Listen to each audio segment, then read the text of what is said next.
И добар ден, драги гледачи. Некои од вас знаат, а некои можат да заклучат и по мојот дрес, дека од сите фудбалски екипи јас најавам за Дерби Каунти. Да, токму за англискиот второлигаш Дерби Каунти, кој моментално се наоѓа во опасната зона во Чемпионшип на 22-то место. Имено денес ќе зборувам накратко за тренерската ситуација, односно за изминатиот месец во клубот од Источен Мидлендс. Дерби се наоѓа во низа од 8 порази, од кои 7 се во лигата и 1 е во FA купот, и тоа третоливаш од Лейтон Ориент, кој што изгуби на пенали. Во речи секој нормален клуб, освен Watford, кој дава отказ на после секој пораз, после таква серија и во едно не толку квалитетна игра во претходниот дел од сезоната, Ворн би добил отказ. Дерби изгледаше дека нема да биде дел од тоа мнозинство и му даде на Ворн доста слобода во преодниот рок. Сепак, поради неговиот пристап, се шпекулираше дека од клубот замина неколку фудбалери, помеѓу кои Иран Кешин, дефанзивецот кој го зацели Брайтон за 10 милиони фунти, Джеймс Колинс, напаѓачот што одигра маестрално минатата сезона, но сепак замина беспотно во Линколн, како и дефанзивецот Сони Бредли, кој ја засили одбраната на Викон Вондерерс. Дополнително ја отежна ситуацијата во клубот и фактот дека со повреди се мачат повеќе фудбалери, посебно од одбраната, каде што недостасуваат Нет Филипс, Куртис Нелсон, Калум Елдер, Кейн Вилсон, а во нападот недостасуваат Кори Блекет Тейлор и Деджаун Браун. За сега. Сепак во јануарскиот преоднен рок, Ворн ги доведе Мет Кларк, Сондре Лангос, Ларс Јорген Салвесен и Харисон Армстронг. Кларк е штопер, кој играше за Дерби од 2019 до 2021, а во задната линија ќе му помогне и Лангос, кој пристигна од Викинг за скоро 5 милиони евра, односно 4,8 милиони. Од истиот норвешен клуб беше доведен и Салвесен, кој веќе забележа 3 настапи за Дерби и воедно постигна гол во поразот од Кардиф со 2-1 пред 2 кола. Последното засилување е 18-годишниот играч за врска Харисон Армстронг од Евертон, кој пристигна на позајница до крајот на сезоната.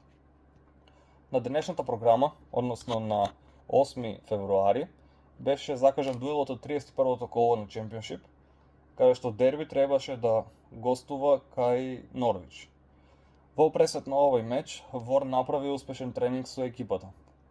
Сепак, сопственикот на Дерби, Дейвид Клоус, не му дозволи да ја предводи екипата на Керол Роуд и му врачи отказ само 24 часа пред надпреварот.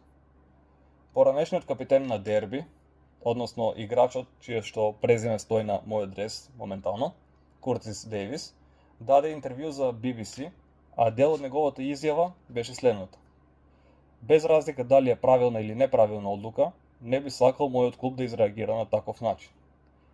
Ова во потполност соодветствува со моето мислење во врска со целата ситуација.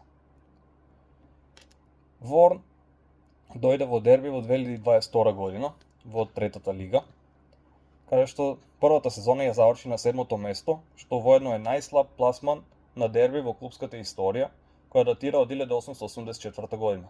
Сепак, во вториот обид, тој како вице-шампион обезбеди промоција, а притоа беше и 4 пати назначен за тренер на месецот во третата лига.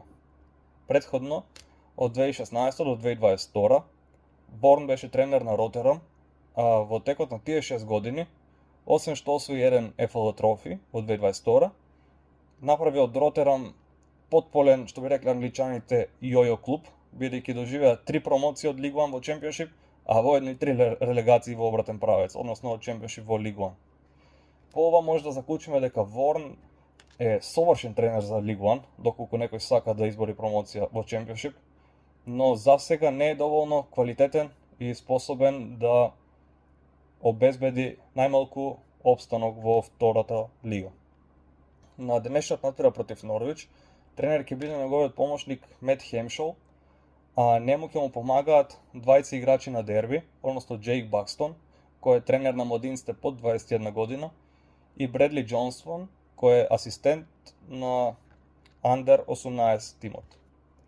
За сега се уште нема најави за кој ќе го преземе кормилото на Дерби, но без ангажман се неколку тренери како Шон Дајч, Нил Ворнок, па дури Стивен Джерард.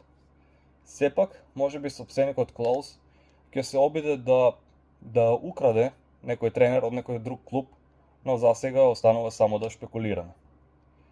Кое е вашето мислење во врска со целата ситуација и дали вие би сакале вашиот клуб да му даде отказ на тренерот само 24 часа пред важен надпревар и тоа после солидно изработен преводен рок, кај што ги засили токму позициите кои му фалат? Пишете ме во коментарите. Поздрав!